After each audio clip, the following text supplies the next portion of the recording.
சோம்பப்பொடி, bun butter jam, அச்சு முறுக்கு, பொரி உருண்டை, சிப்ஸு இல்லை இதெல்லாம் சாப்பிட்டு போகலாம். சோன்பப்பொடி இதெல்லாம் எடுத்துக்கலாம். பன் பட்டர் ஜாம் எடுத்து போட்டுக்கா. பப்பு கேட்பான் திடீர்னு. வெளியில எங்கேயாவது போறோம்னாலே நிறைய ஸ்நாக்ஸ் எல்லாம் பேக் பண்ணி எடுத்துப்பாங்க கொடுக்கறதுக்காக. தாத்தாவோட பேர் பாத்தீங்கன்னா முருகன். சோ கோடம்பாக்கத்துல அவர் பிறந்து வளர்ந்ததுனால கோடம்பாக்கம் கே முருகன் அப்படின்னுட்டு சொல்லி தாத்தா கெத்தா இருக்கும் அப்படின்னு சொல்லிட்டே இருப்போம் நாங்க. வேன்ல ஏறினோடனே முருகர் பாட்டு போட்டதுனால அதுவும் பிடிச்ச பாட்டுன்றதுனால தாத்தா பேர் சொல்லி பாட ஆரம்பிச்சிட்டேன்.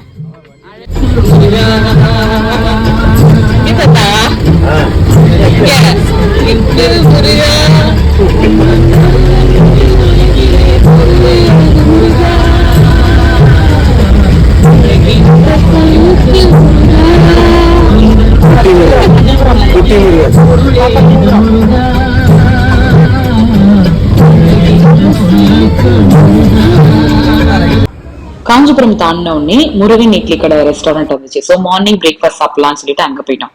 அந்த ரெஸ்டாரண்ட்டுக்குள்ளேயே பாத்தீங்கன்னா ஒரு சின்ன டாய் ஷாப் மாதிரி உட்டன் கலெக்ஷன்ஸ்ல அழகான பொம்மைகள்லாம் வச்சிருந்தாங்க.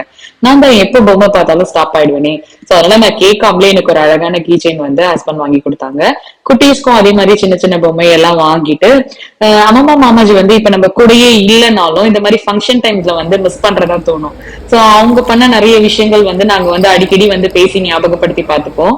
அந்த மாதிரிதான் பாத்தீங்கன்னா ரெஸ்டாரண்ட் ஆக்சுவலா எப்ப ரெஸ்டாரண்ட் போனாலும் அங்க சாப்பிட்ட உடனே ஒரு சிலருக்கு உடனே ரெஸ்ட் ரூம் போகணுன்ற ஒரு ஹேபிட் இருக்கும்ல. அந்த மாதிரி மாமாஜி பண்ண ஃபன் எல்லாம் பத்தி மம்மி பேசி சிரிச்சிட்டு இருந்தாங்க. எனக்கு பிடிக்கல. யாரு மாமாஜியா? சின்ன வயசுல அழகா இருக்குவா நம்ம விளையாடிட்டு இருக்கோம் இவனுங்களுக்கு வாங்கிட்டு. அம்மா வீடு கட்டும் போது எல்லாம் இப்படிதான் கார்ல போனாங்க. மாமாஜி கார் எடுத்துட்டு வந்துட்டான். ஓட்டி கூட்டு போனாங்களா ஜீப் மாதிரி எடுத்துட்டு வந்தான். போயிட்டு அந்த வீட்டுல அம்மா கட்டின வீட்டுல பால்லாம் காய்ச்சிட்டு வரும்போது டாட்டா உடுப்பில எல்லாம் சாப்பிடலாம் எம்கா நகர்ல. அப்ப மாமாஜி எல்லாம் சாப்பிட்டு உடனே அங்க போயிட்டான் உள்ள. இதே மாதிரிதான் யோகேஷும் மாமாஜியும். அப்போ எங்கடா போன இவ்வளவு நேரம் உனக்காக வச்சு ஹோட்டல் சாப்பிட்டது எனக்கு பிடிக்கல. அதனால திருப்பி அவனும் அதேதான் பண்ணுவான் யோகேஷ். அதேதான் பப்பு அழகா இருக்கு.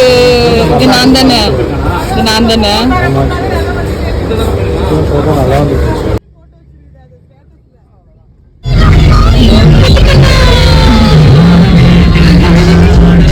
அம்மா பார்த்தா